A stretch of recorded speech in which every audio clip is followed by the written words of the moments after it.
Maayong hapon, gikan sa Solar News Channel Manila. Ako si Menchu Antigua Makapagal.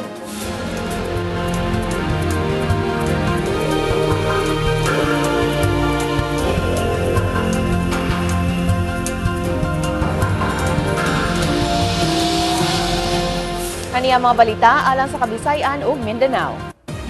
Mipahigayon na og investigasyon ang Bureau of Customs sa issue sa smuggled rice sa nasod.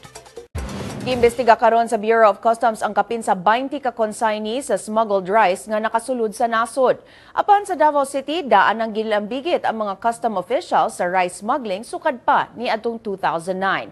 Si Bente Shorna sa report. Alang ni Davao City Vice Mayor Paulo Duterte, kanito pa nagsugod ang smuggling diha sa pantalan sa dakbayan sa Davao.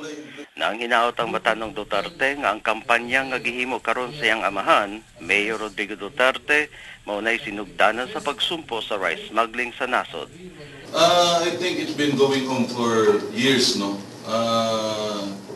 Siguro karon lang na matikdan, pero naana for how many years?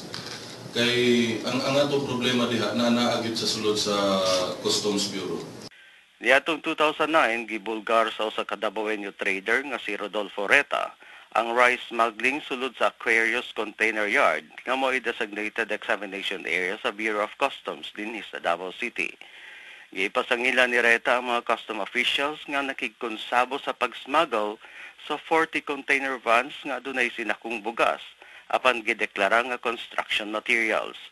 Tungod sa expose ni Reta, giputol niya atong 2010 sa Bureau of Customs ang iyang 25-year contract pag-operate sa container yard isip designated examination area sa customs. Nagpatabang ang Malacanang ug ang BIR kang Davao City Mayor Rodrigo Duterte pagsumpo sa rice smuggling. Human mo tumaw ang ngalan sa gingong Goliath sa rice smuggling nga si David Tan. Daan ang gibutyag ni Federation of Philippine Industries President Jesus Aranza nga si Tan mauraw sab si Davidson Tan Bangayan, usa ka Filipino-Chinese businessman sa Davao City. Apan duda ang Bureau of Customs nga tinuod ang maong ngalan. If I were a big-time rice smuggler, number one, gusto ko bang malaman ng tao kung sino ako? Or do I try and spread this information out there so that people start going after the wrong people? Bisan ang pamilyang Bangayan di sa dakbayan sa Davao, mihimakak nga sakop sa ilang pamilya si Davidson Tan Bangayan. Gipahunong-una ni Justice Secretary De Lima ang National Bureau of Investigation pag-imbestiga sa rice smuggling, human wala masusi ang tinuod nga identity ni Tan. Matod ni Commissioner Sevilla, bisan dili mailhan si Tan, imbestigahon sa BOC ang kapin sa 20 ka consignees sa mga smuggled rice. For every import, okay, may consignee yan eh. Okay? May consignee yan who is legally accountable to the Bureau of Customs. Okay? So, the fact na hindi namin alam kung meron talagang Mr. David Tan or kung sino siya in real life, hahabulin pa rin namin yung consignee. Because we know who the consignees are. Matod ni Deputy Commissioner Jesse Deliosa, miabot na sa 1,937 containers sa bugas ang ilang napugngan sa lain-laing pantalan sa nasod, tungod kay walay import permit sukad niadtong October hangtod December sa miaging tuig. After 30 days, kung talagang wala magkiklaim nito o wala talaga import permit, isisis na ito, WS na ito. This will be under the property already of the government. May deklara niya itong Domingo si Mayor Duterte og all-out war batok sa mga rice smugglers sa syudad ug may bahat pagani kini sa pagpatay sa mga smugglers. Bente Shorna, Solar News, Davao City. Sa Zamboanga, Sibugay nasakpan sa kapulisan sa lungsod sa Alicia ang usa ka 10-wheeler cargo truck nga gikargahan sa gituuhang smuggled rice ti atong Lunes sa gabii. Si Jong Kajon adunay detalye niini. Jong? Mencho, nitubag ang kapulisan sa lungsod sa Alicia, Zamboanga, Sibugay sa report nga dunay illegal delivery sa gingon smuggled rice. Ang team ni Senior Inspector Junar Bali George naka-intercept sa cargo truck sa gihimong random checkpoint sa Barangay Poblasyon. Sa initial investigation, nasuta nga dunay karga nga 280 sacks nga bugas ang truck gikan sa Zamboanga City o gideliver unta kini ngadto sa usa ka ginganlan og musa sa lungsod sa Alicia. wala makakita o wala makapakita ang driver sa truck o mga papilis alang sa gidalang kargamento. Niini, hinungdan nga gi-impound una ang truck sa police station samtang gihimo pa ang pakisusi.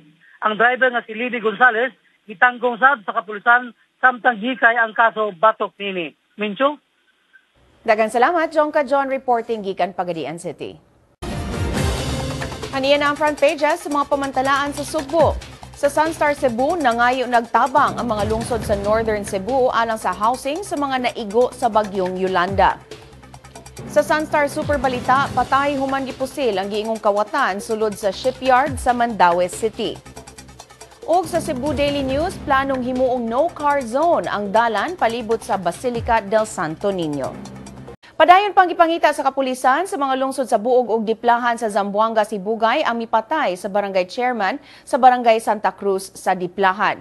Si barangay chairman Wiliro Elisan gipusil kagahapon sa buntag samtang nag-angkas sa motorsiklo nga gimaneho sa iyang kagawad sa barangay Maganay sakop sa lungsod sa Buog.